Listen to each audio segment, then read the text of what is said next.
It's time for the Pittsburgh Sports Reporters, an inside look at your teams in your city. It's Monday, May 20th, and welcome to this week's edition of the Pittsburgh Sports Reporters. I'm David Todd of 970 ESPN, and I'm joined by the super genius Mark Madden of 105.9 The X and Mike Prisuta of the DVE Morning Show. Last night, the Pens lost an exciting but heartbreaking 2-1 double overtime decision to the Ottawa Senators. Mark, let's start with you. Big picture. Are you concerned at all with the Penguins now winning the series? I'm not concerned with them winning the series, but it could have been an easy series, and you need an easy series en route to the Stanley Cup. I could easily see this going 6 games now, and that's a shame because 3 games to none, that's a death sentence for Ottawa. Now they got life, and the worst part is, of course, the game was so easily winnable, and the Penguins mentally let it slip away. Well, Mike, let's go right there. I assume you two think the Penguins still win this series. I do. Who's at blame last night? 28.6 seconds left. The Ottawa Senators tie it up. Penguins are on the power play. There are about 5 different components involved in this. Where you want to start? I guess where I want to start is with who was on the ice. If there was an issue with anybody being tired, Crosby had to come off. And Brandon Sutter had to come on while that last minute 27 was playing out. And Sidney Crosby, certainly a guy I would want on the ice at the end of the game. Dan Bilesma had a timeout at his disposal. If there was any doubt at all in terms of what they were going to do or who was going to do it, I would have taken a timeout at the time of the Carlson penalty. But that said, I think any 5 NHL hockey players ought to be able to execute a power play when all they're trying to do is protect a 1-goal lead. Rick Taka tweeted last night, and we had him on the DV Morning Show today. He said Paul Martin is the primary culprit for getting from the left side to the right and opening up the back door. I saw Evgeny Malkin spectating again. I saw Chris Kunitz follow Daniel Alfredsson to the blue line and stop and spectate from there. And a guy whose opinion I really respect got a hold of me this morning and said Chris Letang should have been the safety valve on that play, and he was out to lunch too. So there's 4 guys that you count on. If one of them, Dave, does their job, that doesn't happen. None of them did. Mark, 5 guys on the ice. We got up front, you got Sutter, you got Kunitz, you got Malkin, you got Martin, and you got Letang on the backside. Do you like the configuration? It's not a line, it's not a power terrible. Play unit, not a penalty kill. That's not the guys you want out there. The worst thing that could happen in many ways was them getting that power play with that amount of time left in that situation because mentally you're caught twixt and between. I mean, those aren't a bunch of big thinkers out there for the Penguins. But, Kunitz started it by losing his man in the neutral zone. Well, let's go back to this. Do you think, first of all, should they have tried to play keep away? Should they have tried to use their, gone and played the power play like they played? Or should they have just rolled the lines like Dan had been rolling them? They should have played like it was even strength because the minute they pull the goalie, it is even strength. So roll the lines? You can't approach that like a power play. Well, they just had too many high-octane guys out there in a situation that did not call for that. Like Mike said, they definitely should use the timeout. I mean, the guy thinks he's, a coaching genius. He takes times out totally inopportune and inappropriate times. We saw him 1 minute into the Islander game take a timeout. Just to prove that he's coaching. So I think at the very least, take one when it's entirely called for. There's plenty of blame to go around. It's a stink sandwich. Everybody got to take a bite. But Malkin. Can I get a little red sauce on that? See, you know what? You might as well because they have to munch it from now till Wednesday. Malkin has lost 2 games in this series, or rather contributed mightily to doing so. That's a better way to put it. And I'll tell you what, I don't hate Gino. I hate his fans. He can never do any wrong in their eyes, and it's always, well, Sid didn't do any better. Sid didn't get any points. Well, yeah, but he didn't lose the game either. He didn't lose Alfredsson in the slot. You know what? Kunitz should have stayed with Alfie, but he didn't. Gino was right there, and he's puck watching. Yeah, I couldn't have said it better. And it's who Malkin is that drives me crazy. Everybody sees the talent. Everybody sees the burst and what he can do with the puck.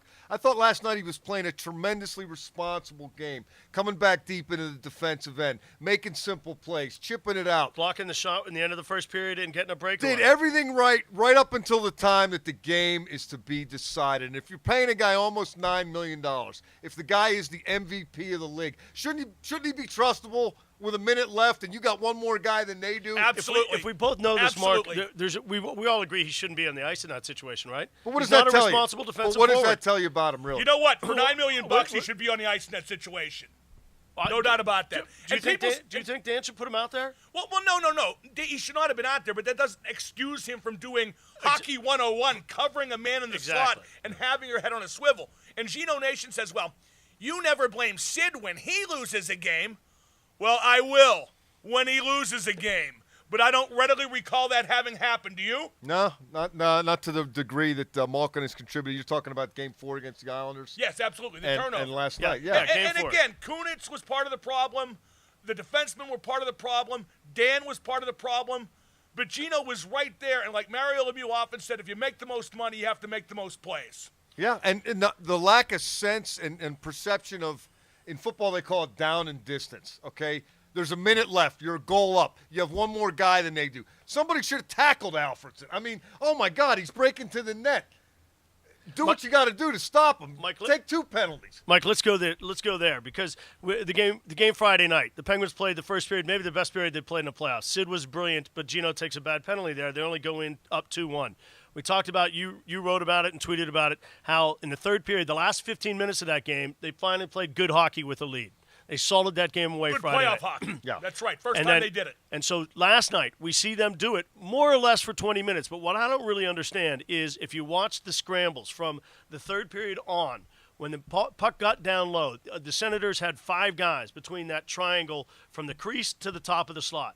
Penguins didn't. When the pucks were bouncing around the net, didn't you feel like Ottawa had the better chances in overtime? The Penguins were getting their shots from the sides, the angles. They weren't getting shots in close. Geno had a really good chance in overtime. But he played so good in overtime. He tried his hardest. I mean, Chris Neal missed a bunny that he should have had one. How did you feel like the Penguins played defensively in the third period? I had Ottawa with 4 scoring chances, and one of those was Alfredson tipping the puck in on the feed from McCulloch. Neal didn't score, but Neal's not Bobby Orr. And that was one of the few mistakes the Penguins made. Paul Martin had a chance. Paul Martin had a chance for backhand clear, didn't get it out. That was one of the few times they didn't get it out. They got it out. They went up the wall. They got it to the red line. They got it deep. I'm writing down. Got it deep. Got it deep. I mean, 15 times I'm writing down. They got it deep. I agree with you. I hate to make the game any more than those last 30 seconds. Yeah. Because those last 30 seconds decided the game, period, and went a long way toward deciding what kind of series this will be. I assume we're all Vokun's play was fantastic.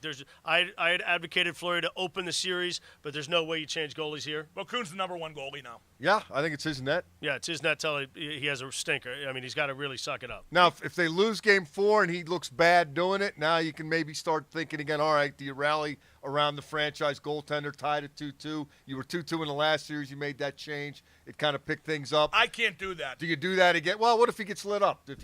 What if they lose 7-3? Okay, that will make the score of getting lit up in the playoffs over the past 3 years, Fleury 7 or 8, Vokun 1. Okay. I mean, I got to give Vokun a longer leash than that. I think that's only fair to Vokun and really what's best for the concept of trying to win the series. Yeah, I'm just saying I would think about it under those circumstances, but right now it's not even a thought. Game-winning goal. Either of you guys see Colin Greening on the ground holding Mark Eaton's stick to the point where Eaton physically let go of his stick. Well, I saw Niskanen cutting between the two and basically knocking the stick out of Eaton's hand so it wouldn't impede him wherever he was going. And then when he went to pick it up. Eaton went to pick it up, and Greening went to the other side and scored the goal.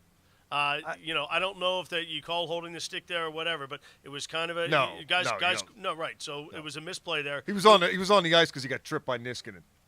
Who Greening was. Greening, yeah. Right. And so he's holding the stick. Not Greening, Condra. It was Condra. Unlucky bounce for the Penguins. Mark. It's overtime. I don't know if I go pick up the stick when there's a scramble in front of my net, but Mark Eaton thought he could get away with it. He was a second late getting to that rebound and getting to Greening in front of Okun. That's just a double overtime goal. Sometimes stuff like that's going to happen. Again, that's the stuff you allow to decide things when you don't button it down. I hate to – exactly. I hate to take the focus away from that would happen with 28.6 seconds left. That was the game, period. Mark Mathot did a nice job on Sid. What did you think of Sid's play overall? For Sid, average. Yeah. Didn't get many opportunities, but Dan won't get Sid away from the opposition matchup. Doesn't think it's important. Didn't do it. And, not as easy to do on the road. Not as easy, but Eddie Johnston did it like clockwork back when he coached. How many cups did he win? Well, how many series did he win? Eddie Johnston was a much better bench coach than Dan Bylsma. You like him back with Dupuis and Kunitz? No, I want him with Dupuis and Iginla, but Dan's going to do what Dan's going to want to do, and I've spent too much time debating the line combinations. The bottom line is they've won one series, and they're up 2-1 in this series, so apparently Dan's mostly getting it right. Who was the best player on the ice for the Penguins last night? Evgeny Malkin, except for one moment of madness. Mike? There's no except for Vokun. Yeah. Okay. So it was Vokun. Chris Letang have his best game of the playoffs last night? He was part of that meltdown mess at the end, so no. Nobody comes out of that bathed in glory. It was a stink sandwich, guys.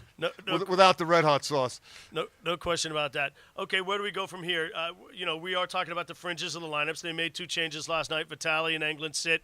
Tanner Glass played a couple penalty minutes, nothing big. I think Mark Eaton was okay. Do you need more speed? Do you need more physicality? Anything you want to do with the lineup? No, I want the lineup to be a little more focused on getting to the front of the net. Now, I don't want them turning down breakaways and 2-on-1s. They got some gorgeous looks, but Anderson is at his best against gorgeous looks. Get some traffic, get some dirty goals. I know it's cliched, but if they can work from behind the goal line or from the corner and get a mess in front of Anderson, I think they have a better chance to score with more regularity. The single biggest thing they need to do, and it's been their biggest flaw in these playoffs, they need to be more situationally aware.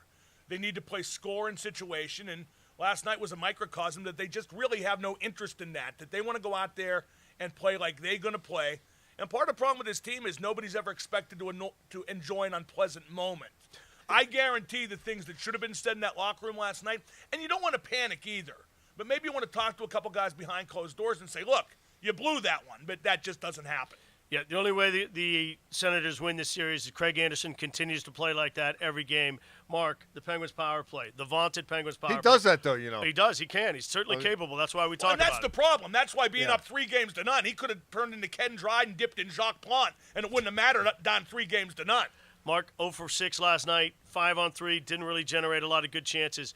They didn't look good on the power play last night. Just a bad night or something to think about now that 2 games not very productive? Just a good night for Craig Anderson. They had their looks on the power play. They had their cracks. But yeah, I thought they got some gorgeous looks. Yeah, Craig Anderson played great finish. again. That's but Malkin tried. Yeah, he tried really hard. He got hard. that slap shot from the top of the circle. Well, you know what? He had that play down low that he almost finished. You know what the finished. Geno fans don't get? Like when Malkin went end-to-end in overtime and Anderson made the great pad save, it was a great move. It was brilliant. It didn't go in the net. We're keeping score. It was overtime. Mark, overtime that would not have transpired had he picked up Daniel Alfredson. Have you seen enough from Jerome Iginla? What do you mean? I think he's doing all right, yeah. Mike? I'm fine with him. Yeah. How about the rest of the front? James Neal's the guy who's kind of under-delivering, but he picked it up last night, did he did. not? I thought he played okay. He's always been streaky. Always been streaky. I thought that was a real representative effort of what they wanted to get done, particularly on the road. I thought they picked up where they left off starting at 17:59 of the third period when it was 4-3 in Game 2. Yep. That was tremendous Pittsburgh Penguin ice hockey to the letter, and they were doing it again, and they were going to win the game, and 4 guys went out to lunch where they couldn't afford to. We got about a minute left. Mike, Steeler OTAs start tomorrow. Anything big we're looking for? Not on my end, no. Where the tackles I have are? no comment on Steeler OTAs. All right, Mark, let me give you this one. Pirates, 44 games into the season. Couldn't possibly second best care record less. in the National League. Mike, the Bucks, at all interested? I heard Warren Spahn pitch for them yesterday. Where are the neon trees playing? Francisco Liriano, 2-0, 12 strikeouts in his 11 innings. Impressed at all? No. All right. I want to be there when his arm falls off like Trevecki. That's going to wrap it up for this week's edition of the Pittsburgh Sports Reporters. We'll be back next Tuesday. Have a good Memorial Day weekend.